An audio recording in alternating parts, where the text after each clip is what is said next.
Luiz Henrique Ferreira Romão e Fernanda Gomes de Castro, qualificado nos autos, foram regularmente processados nesta comarca e, ao final, pronunciados como incursos.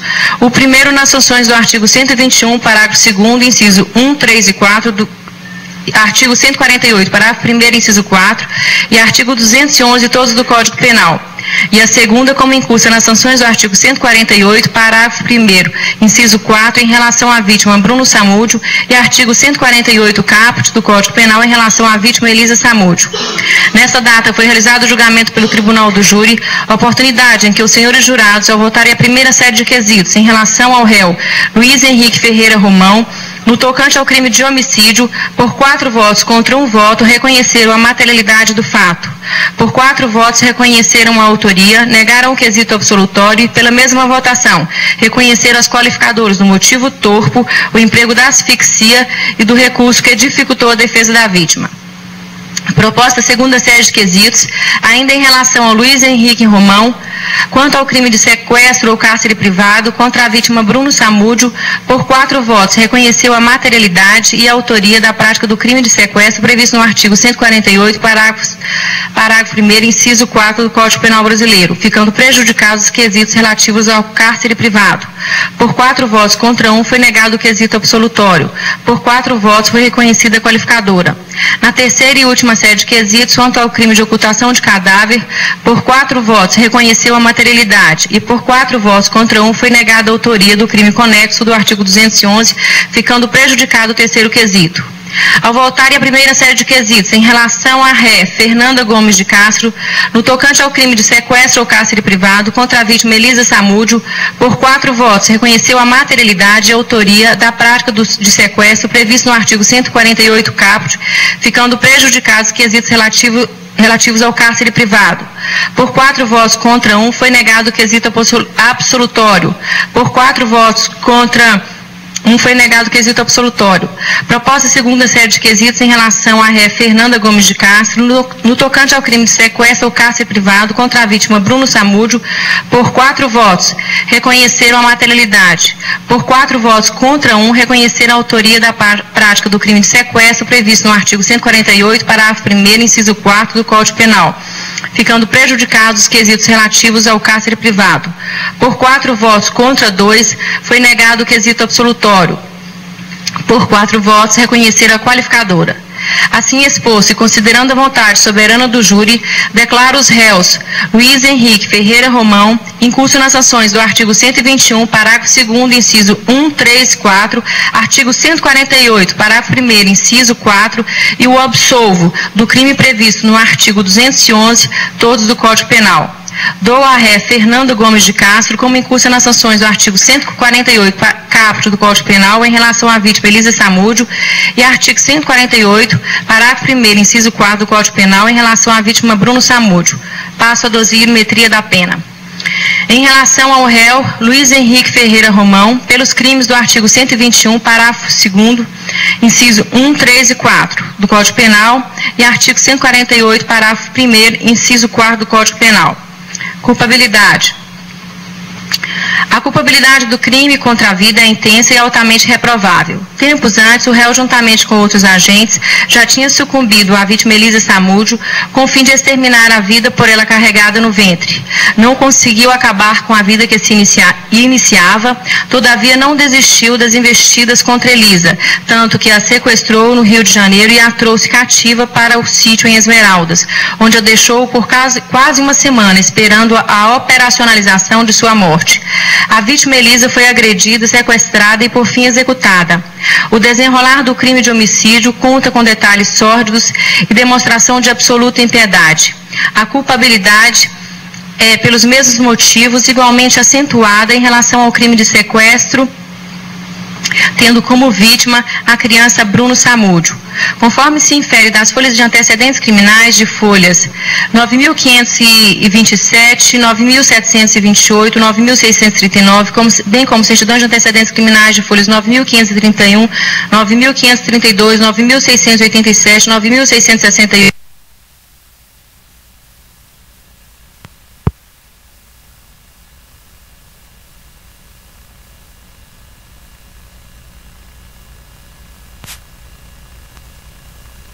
de modo que não pode ser tido como de bons antecedentes. A circunstância atinente à conduta social não lhe favorece, eis que há informações nos autos de que tinha envolvimento com o tráfico de drogas, folhas 15.860/15.865. Soma-se ainda que, não obstante ter esposa e filhas, deixou a família para se deleitar nas promiscuidades que a face obscura do mundo de futebol proporcionava-lhe. No tocante à personalidade, tal circunstância será interpretada em favor do acusado, uma vez que não revelada diversamente. Os motivos do crime já foram apreciados por efeito de reconhecimento da qualificadora. As circunstâncias não favorecem, uma vez que a vítima foi atraída para o Rio de Janeiro, onde permaneceu hospedada em hotel às expensas de um dos réus até o momento de seu sequestro, no dia 4 de junho de 2010, onde foi agredida e rendida com a concordância do então adolescente Jorge Luiz e levada para a casa de um dos pronunciados, no condomínio no Recreio dos Bandeirantes, Rio de Janeiro. De lá foi trazida para Minas Gerais, onde ficou igualmente cativa juntamente com seu bebê e permaneceram sucumbidos até o dia em que Elisa foi levada para as mãos de seu executor. Tais circunstâncias demonstram a firme disposição para a prática do homicídio, que, ao que tudo indica, teve a sua execução meticulosamente arquitetada. As circunstâncias do sequestro do bebê são pelos mesmos motivos desfavoráveis. As consequências do homicídio foram graves, eis que a jovem Elisa teve sua vida ceifada de modo brutal, deixando órfã uma criança que só por 4 meses de vida teve o privilégio dos afagos de sua mãe biológica. As consequências quanto ao crime de sequestro da criança são igualmente desfavoráveis, eis que no primeiro dia do crime ficou inclusive privada da companhia de sua mãe e na perpetuação do delito pelos dias seguintes passou pelas mãos de diversas pessoas igualmente estranhas. No tocante ao comportamento das vítimas, não constam nos autos provas de que tenha havido por parte delas qualquer contribuição. De salientar que o fato de a vítima Elisa estar cobrando o reconhecimento do filho e respectiva pensão não eram motivos para serem alvos de tão bárbaros delitos. Com tal diagnóstico, na primeira fase, em relação ao crime do artigo 121, parágrafo 2º, inciso 1, 3 e 4, com preponderância das circunstâncias desfavoráveis e reconhecidas as qualificadoras do motivo torpe, emprego de asfixia e recurso que dificultou a defesa da vítima, fixo a pena base em 20 anos de reclusão. Na segunda fase, há atenuante da confissão, senhor Luiz Henrique. No caso em apreço, embora a confissão do réu seja parcial, ela encontra especial valor. Após a análise de todo o contexto probatório coletado na fase de inquérito policial e em juízo, com alicerce na prova testemunhal, documental e pericial, por ocasião da sentença de pronúncia, externei o meu convencimento de que a materialidade do crime estava comprovada pela prova indireta e que Elisa Samúdio, de fato, havia sido brutalmente assassinada. No entanto, alguns dos advogados dos corréus, no seu regular exercício da defesa, semearam de forma exitosa a dúvida na mente de milhares de pessoas que por longos 2 anos e 5 meses questionavam e se perguntavam se Elisa Samúdio estava realmente morta. Portanto, tenho que a admissão pelo réu Luiz Henrique de que realmente levou Elisa Samúdio para o encontro com a morte foi de extrema relevância para retirar do Conselho de Sentença qualquer dúvida sobre a materialidade do crime de homicídio porventura ainda existente. Dessarte, não obstante a grande reprovabilidade da conduta do réu, prestigio a sua confissão em plenário para reduzir a pena aplicada para o mínimo legal, ficando, pois, concretizada em 12 anos de reclusão. Concretizando nesse patamar, eis que inexistem circunstâncias agravantes ou causas especiais de oscilação. No tocante ao crime do artigo 148, parágrafo 1º do Código Penal, já analisadas as circunstâncias judiciais desfavoráveis, que na sua maioria predominam, na primeira fase fixo a pena em 3 anos de reclusão. A pena será cumprida em regime aberto, registro que não há atenuantes ou há agravantes. Ficam, pois, as penas totalizadas em 15 anos de reclusão, nos termos do artigo 69 do Código Penal Brasileiro.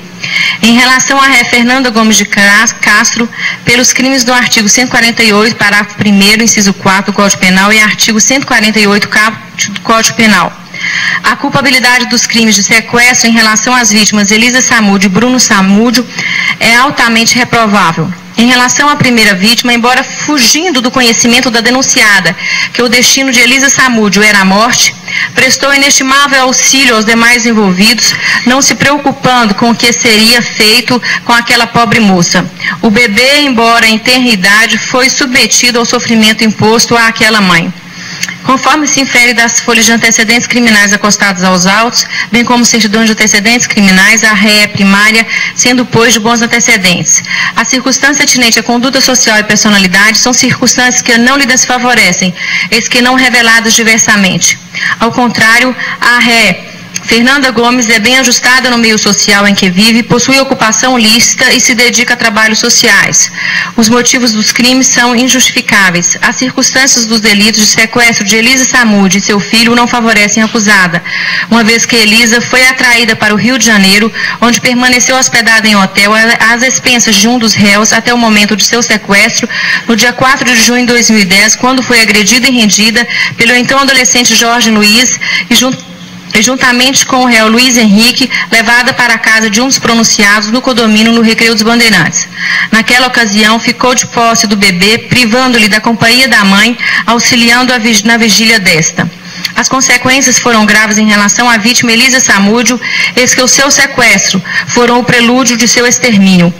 Em relação à criança Bruno Samúdio, as consequências se apresentam igualmente desfavoráveis, uma vez que após o assassinato de sua mãe, foi exposto à orfandade, ficando com destino incerto, até finalmente passar para a guarda de sua avó materna. No tocante ao comportamento das vítimas, não consta nos autos prova de que tenha havido por parte delas qualquer contribuição. Com tal diagnóstico, na primeira fase, em relação ao crime do artigo 148, parágrafo 1º, inciso 4 do Código Penal, considerando-se que as circunstâncias desfavoráveis prevalecem, fixa a pena base em 3 anos de reclusão em regime aberto. Não há atenuantes ou agravantes ou causas especiais de oscilação, ficando neste patamar concretizada a reprimenda. Em relação ao crime do artigo 148 caput do Código Penal, na primeira fase, fixa a pena base em 2 anos de reclusão em regime aberto, ficando neste patamar concretizado igualmente pela ausência de circunstâncias atenuantes, agravantes ou causas especiais de oscilação. Custas pelos réus. A ré Fernanda Gomes de Castro, presa inicialmente por prisão preventiva, foi colocada em liberdade por ocasião da pronúncia. Ausente os requisitos do artigo 312, do Código de Processo Penal, poderá recorrer em liberdade. O réu Luiz Henrique foi preso por prisão preventiva mantida por ocasião da pronúncia. Nesta oportunidade, diante do resultado do julgamento, persistem os requisitos da custódia cautelar. Ademais, não se pode perder de vista a gravidade concreta dos delitos, indicada pelo modus operandi com que os crimes foram praticados, como no caso em que, além da violência perpetrada contra Elisa Samúdio, há ainda a perversidade com a qual foi destruído e ocultado o seu cadáver, impedido inclusive um sepultamento digno para preservar a sua memória. Indiscutível se torna registrar que os crimes descritos nestes autos causam extremo temor no seio da sociedade, não podendo o Poder Judiciário fechar os olhos a essa realidade, de modo que a paz social deve ser preservada, ainda que para tal seja sacrificada algumas garantias asseguradas constitucionalmente, dentre elas ressalto a liberdade individual. Não há ainda como deixar de falar da natureza de um dos delitos em análise, qual seja o homicídio, considerado hediondo, a teor do artigo 1º, inciso 1 da Lei 8.072/90, crime doloso punido com pena de reclusão, dotado, pois, de maior censurabilidade jurídico-penal. Por todo exposto, não poderá Luiz Henrique Ferreira Romão recorrer em liberdade. Transitado em julgado, lance-se o nome dos réus no rol dos culpados, comunique-se as condenações ao TRE para atendimento do artigo 15, inciso 3 da Constituição Federal e aos órgãos de identificação criminal nos termos do artigo 809 do Código de Processo Penal. Espécie-se guia de execução AVEC, oportunamente arquivem-se os autos com baixa na distribuição. Sentença publicada em plenário e dela intimadas as partes. 0h06, com marca de contagem 23 de novembro de 2012. Senhores, eu dou julgamento por encerrado. Boa noite a todos.